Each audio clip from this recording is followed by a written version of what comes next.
Hey everybody, Stephen Bogren here from Pro Physique. Today I want to talk about your peaking.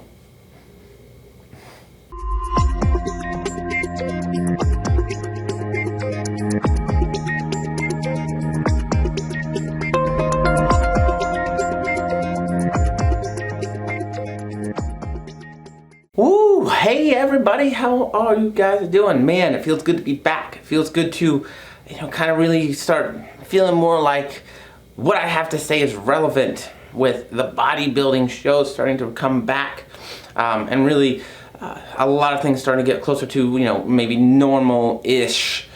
In terms of, hey, I know the physique stuff hasn't been irrelevant. We've all been trying to stay healthy and in shape and exercise as much as possible. But man, there's been a lot of other stuff going on and you're just like, oh, I don't know if what I have to say is that important. But we got a show this weekend coming up in Tulsa. We are going to be there. I have a client, Shannon, who's going to be competing there, who looks great right now. I'm really excited about seeing the years kind of coming together now, shows coming up, nationals coming up, and having some really cool stuff to do with some really amazing people.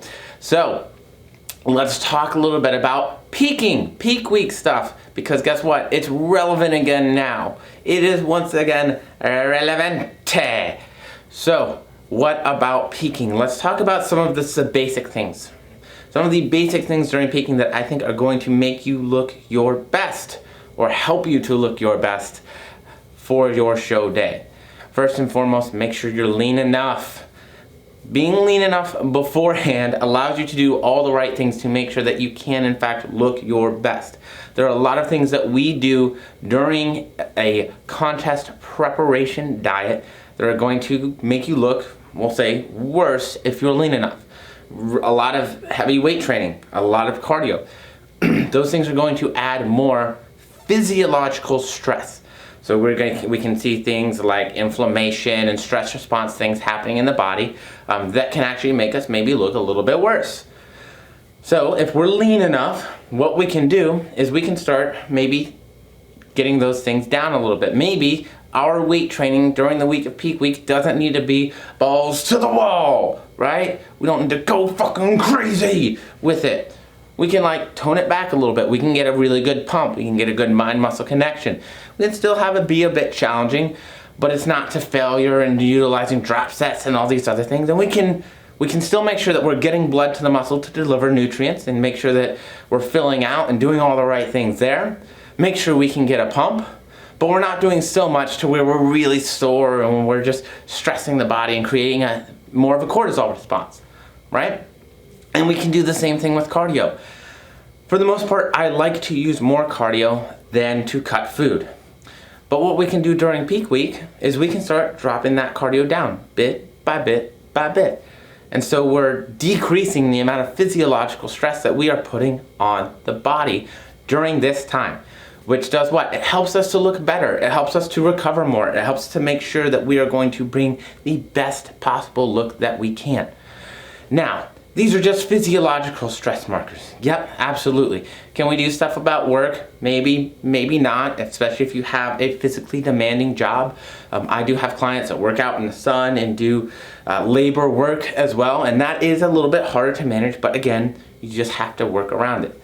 But we also want to manage our psychological stressors, right? We want to make sure that we're doing the right things to recover psychologically.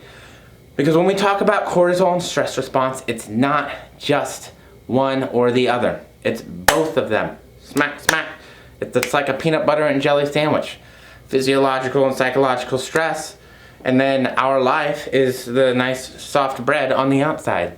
I don't know. Is that even a good analogy? It's definitely not the worst analogy I've ever made. Digress. So we need to look at it from a full perspective. So for a lot of people, it makes sense to maybe manage our lives during peak week to set ourselves up for success in terms of having a less stressful peaking week. That might mean if we have some days to take off, we take off a few days. If we're traveling somewhere to go to do a show, we get there maybe a few days early. That way, if we had any kind of changes in elevation and maybe we respond to that a bit worse in terms of holding water, inflammation, those kind of things, we have a day or two to work that out. We're not rushed. We get to settle in.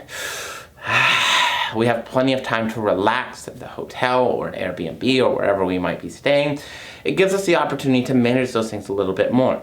It also means we don't have to worry about work on top of all the other stuff, right? So there can be some things psychologically that we can do as well. And then obviously we want to make sure we are sleeping. Look, I know that at least here in the States, we live a very go, go, go lifestyle. It's fucking get it done, do more, do it better, make it happen. And so one of the things that can very easily get lost in translation is our sleep schedule. Making sure that we're paying attention to getting enough sleep and making sure that we're getting quality sleep. And so not only does this matter year round, because sleep has such a huge impact on our ability to recover from our training, get better and build more muscle over time, but it also has a huge impact on how we are going to look. For those of you who have worked with me and you're like, man, I really haven't been sleeping, and I'm probably, a lot of us have realized this, if we're tracking our weights and we're tracking everything, is that we'll have days where we're high stress, we're not sleeping, we're high stress, we're not sleeping, and we see weights like really, or maybe it even comes up. And we get a night where we get like a good 10 hours of sleep, and we're like, man, that was so restful. We get on the scale and we're like, boom, we're down 2 pounds. So remember, sleep also cannot be overlooked. You want to make sure that you're doing all the right things to set yourself up for that. If you need to use stress management techniques, absolutely. And again, this is something that I am like a huge proponent of all year round. We should be stress managing all the time. Now, whether that's diaphragmatic breathing, that's green exercise, getting outside in nature when the weather permits, whether that's meditation, yoga, we should be doing these things. We should be looking into ourselves, having some of that, self-reflection kind of time and stuff, and managing our stressors, understanding what it is that gets to us, what affects us, how it affects us, and then doing what we have. Sometimes we don't have a lot of power over the situation, but we can at least do our best with our perceptions of the situation to make it better. So understanding the stress management stuff is huge. And so really what I'm talking about in this peak is managing stressors, physiological and psychological, as best possible so that you're recovering and really filling out and you're your best.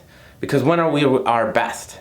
It's not when we've been under a heavy load for months on end and everything sucks. It's when maybe we've been under a heavy load, but then we get that super compensation. We rest a little bit, we take a few days off, and then we can really perform and we can really do well, right? We want to be at 100% when we're going to a competition where it matters. And performance, it matters, right? But it also matters for physique. For physique.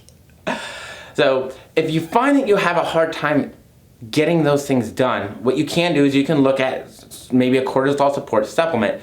And so normally what I put my people on is Core Hard. And it's ashwagandha, KSM 66, and DIM are going to be your main ingredients.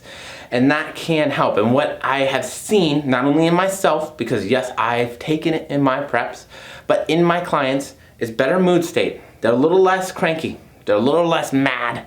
They're a little less irritable.